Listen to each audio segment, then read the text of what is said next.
We all need help sometimes. We need someone to show us the way. Life is complicated, and figuring things out on our own can be tough. It can feel lonely. That is where a mentor comes in. A mentor is simply someone who has been there, done that, and can offer guidance. They are someone who can walk with you for a bit, and this idea of older, more experienced people helping younger, less experienced people, it is not new. It is actually a very old idea. The Bible talks about it. In the book of Titus, chapter 2, we see Paul telling Titus, a young church leader, to make sure certain things happen. He says older men should teach younger men. He also says older women should teach younger women. This is a clear picture of mentoring. It is about passing on wisdom. It is about living out your faith and showing others how to do the same. So this is what we will talk about. We will look at what it means to be a mentor. And we will also explore how you can find a mentor for yourself. It is not always easy, but it is so worth it. Let's think about Titus 2 for a moment.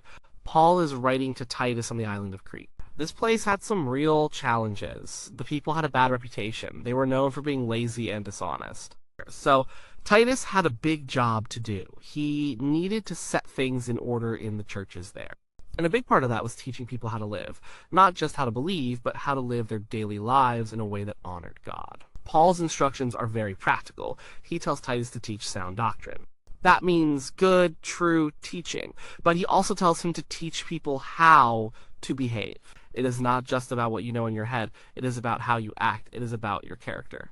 For the older men, Paul says they should be sober-minded, dignified, self-controlled, sound in faith, in love, and in steadfastness. And the younger men, he tells them to be self-controlled in everything. He wants Titus to be an example of good works in his own life too.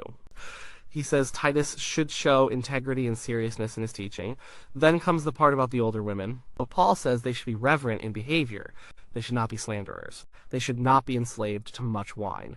And here is the key: they should be able to teach what is good. And what specifically should they teach the younger women? To love their husbands, to love their children, to be self-controlled, to be pure, to work at home, to be kind, to be submissive to their own husbands. Why? So that the word of God may not be reviled. This is so important. How we live directly impacts how people see God and his word. So, when the Bible talks about older people teaching younger people, it is not just about passing on facts. It is about passing on a way of life. It is about showing them how faith looks in everyday actions. It is about character. It is about wisdom gained from experience. This is what mentoring truly is.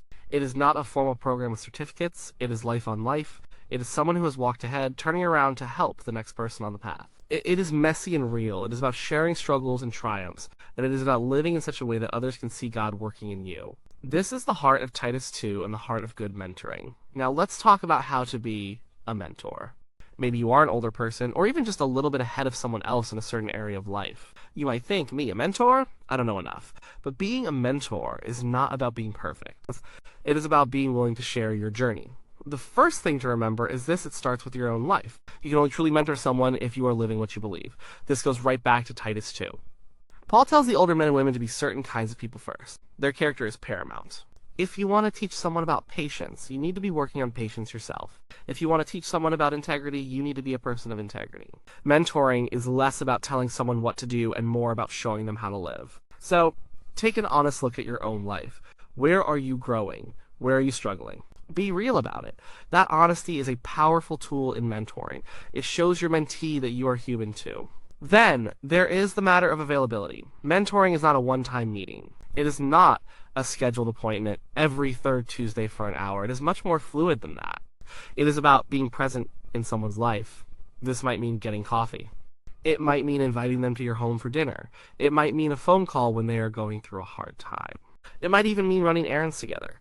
The point is to make space for them, to let them see your life up close. That is how real learning happens. It is not always about grand, planned lessons. Often it is in the small, everyday moments. A huge part of being a good mentor is listening. Seriously, just listen.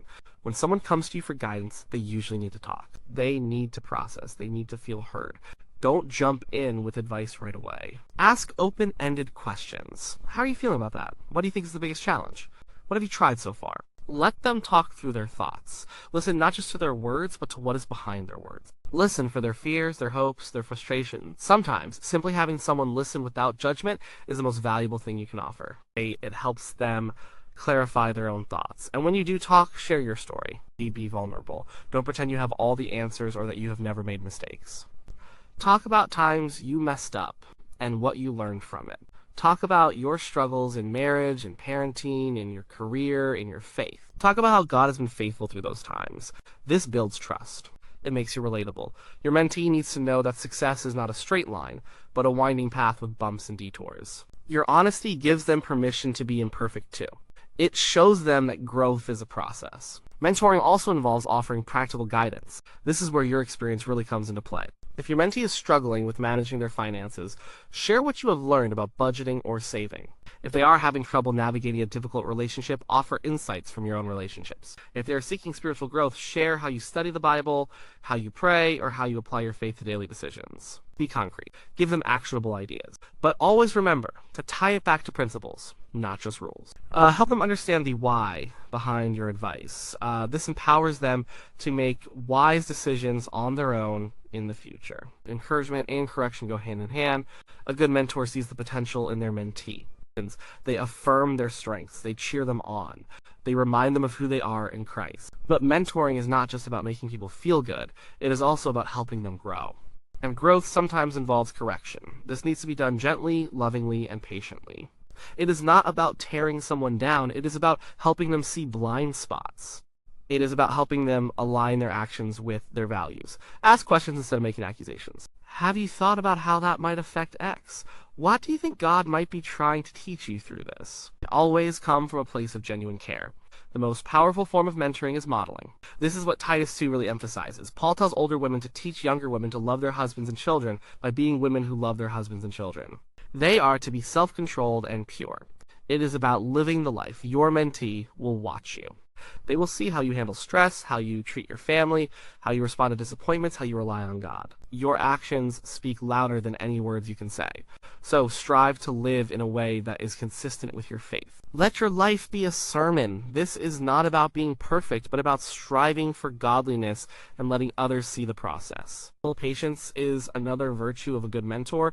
People do not change overnight. Growth takes time. There will be setbacks. There will be times when your mentee seems to take 2 steps forward and 1 step back. Do not get discouraged. Keep showing up. Keep offering grace. Keep praying for them. Remember how long it took you to learn some of the lessons you are now sharing. Be a consistent presence, a steady hand, and while mentoring is important, it is also important to set boundaries. You are a mentor, not a rescuer. You cannot solve all of your mentee's problems. You have your own life, your own family, your own responsibilities. Be clear about what you can and cannot offer. Do not overcommit. It is better to offer consistent, limited help than to burn out trying to be everything to someone. It is okay to say, I can't help with that particular thing, but maybe we can talk about X instead. Or, I have time for coffee once a month. Let's make that our regular check-in. Healthy boundaries make for healthy relationships, including mentoring relationships. Finally, pray for your mentee. This is a spiritual work. You are helping someone grow in their life and faith. That requires God's help. Pray for wisdom for yourself as you guide them. Pray for their challenges, their decisions, their growth. Pray that God will reveal himself to them in powerful ways. Your prayers are a powerful gift. They acknowledge that ultimately it is God who changes hearts and transforms lives, and you are simply his instrument. Now, let's flip it around. How do you find a mentor? This can feel daunting. It is not like there is a mentor application form, but finding a good mentor is incredibly valuable. It can accelerate your growth and save you from making unnecessary mistakes. The very first step is to identify your needs. What do you want help with? Be specific. Do you need guidance in your spiritual life? Are you struggling with a particular sin? Are you trying to figure out your career path? Do you need advice on parenting teenagers? Are you working on your marriage? Do you want to learn how to manage your finances better? If you know what kind of help you are looking for, it makes it much easier to know who to look for. You might need different mentors for different areas of your life, and that is perfectly okay. No one person can be an expert in everything. Next, look around you. Who do you admire? Think about the people in your life who embody the qualities you want to cultivate. This could be in your church, at your workplace, or in your community. Who lives in a way that makes you think, I want to be more like them. For spiritual mentoring, look at older members in your church. Look at church leaders. Who has a strong, consistent walk with God? For career advice, think about people who are successful in your field, not just financially, but in how they conduct themselves ethically. For parenting, look at parents whose children you admire or whose family life seems healthy and loving. Titus 2 tells younger women to learn from older women. This implies looking within the community you already belong to, especially the church. Do not rush into asking someone to be your mentor. Instead, observe them first. Watch how they live their lives. Listen to what they say. Do their actions match their words? Are they genuinely kind and humble? Do they handle challenges with grace?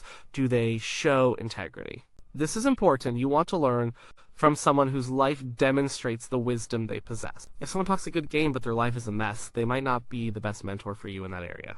Take your time to get to know them from a distance first. See how they live out their faith or their skills. This observation phase is crucial. Once you have identified a potential mentor, start building a relationship naturally. Do not just walk up and say, "Will you be my mentor?" That can be overwhelming for someone. It puts a lot of pressure on them. Instead, start small. Find a reason to interact with them. Maybe they lead a Bible study you can join. Maybe you can offer to help them with something they are doing. Maybe you can simply ask them for coffee to pick their brain about a specific topic. When you meet, do not dominate the conversation. Ask specific questions related to their expertise or life experience. How did you handle X situation in your career? What advice would you give to someone trying to grow in their prayer life? What were some of your biggest challenges as a young parent, and how did you overcome them? Help show genuine interest in their answers. Listen carefully, take notes if you want. The goal at this stage is to build rapport and show them that you value their wisdom. You are asking for advice, not a lifelong commitment. Be prepared to be taught. This means approaching a potential mentor with a humble spirit. You are seeking their wisdom, which means you need to be open to hearing things you might not want to hear. They might challenge your assumptions. They might point out areas where you need to grow. If you go into it thinking you already know everything, or if you get defensive, the mentoring relationship will not work. A teachable spirit is attractive to a potential mentor. It makes them feel like their time and effort will be well spent. Be respectful of their time. Everyone is busy. If someone agrees to meet with you, be punctual. Be prepared with your questions. Do not overstay your welcome. If you ask for their time, make sure you use it wisely. If they offer a small amount of time, be grateful for it. Do not expect them to drop everything for you. A mentor is giving you a gift of their time and experience. Honor that gift. Follow through on their advice. This is a big one. If a mentor takes the time to give you advice, try to implement it. And then report back to them. Let them know how it went. This shows them that you value their input, that you are serious about growing, and that their guidance is actually making a difference. It is incredibly encouraging for a mentor to see their advice put into practice and to see positive results. It reinforces their desire to continue investing in you. If you keep asking for advice but never do anything with it, they will eventually stop offering it. Do not expect perfection. No one is perfect. Your mentor will have flaws. They will make mistakes. They are human. A mentor is a guide, not a savior. Do not put them on a pedestal. Look to them for wisdom and experience, but remember that ultimately your hope and trust must be in God alone. If you find a mentor whose life seems perfect, you might be looking at them through rose-colored glasses. Real mentoring involves sharing struggles, not just successes. Remember, you might not need just one mentor. As mentioned earlier, you can have multiple mentors for different areas of your life. One person might be your spiritual mentor, another might be a career mentor, another might be a marriage mentor. This can actually be a very effective approach as it diversifies your sources of wisdom and prevents you from overburdening one person. It is okay to seek guidance from different people in different seasons of your life. And just like with being a mentor, prayer is essential in finding one. Pray for God to show you who you need. Pray for Him to open doors. Pray for Him to prepare your heart to receive guidance. God often uses people to speak into our lives. Ask Him to lead you to the right person at the right time. Trust that He knows what you need and who can best provide it. So, whether you are looking to guide someone or looking for guidance yourself, the principles are similar. It is about investing in relationships, it is about sharing life, it is about growing in character and wisdom. This cycle of mentoring, of older teaching younger, is so vital for the health of individuals, families, and communities. It is how wisdom gets passed down through generations. It is how we build up one another in faith and in life. Titus 2 gives us a clear picture of this beautiful, intentional discipleship. Do not wait for a perfect mentor to appear or for you to become a perfect person before you start. Just take a step. If you are a little further along than someone else in some area, reach out. Offer to listen, offer to share. If you are looking for guidance, identify what you need and start looking around you. Be observant, be humble, be respectful, and trust that God is at work connecting people for his purposes. This journey of mentoring, both giving and receiving, is a profound and enriching part of the Christian life, and indeed, of any life lived with purpose. It builds bridges between generations and strengthens the fabric of our relationships. It is a gift we can both give and receive.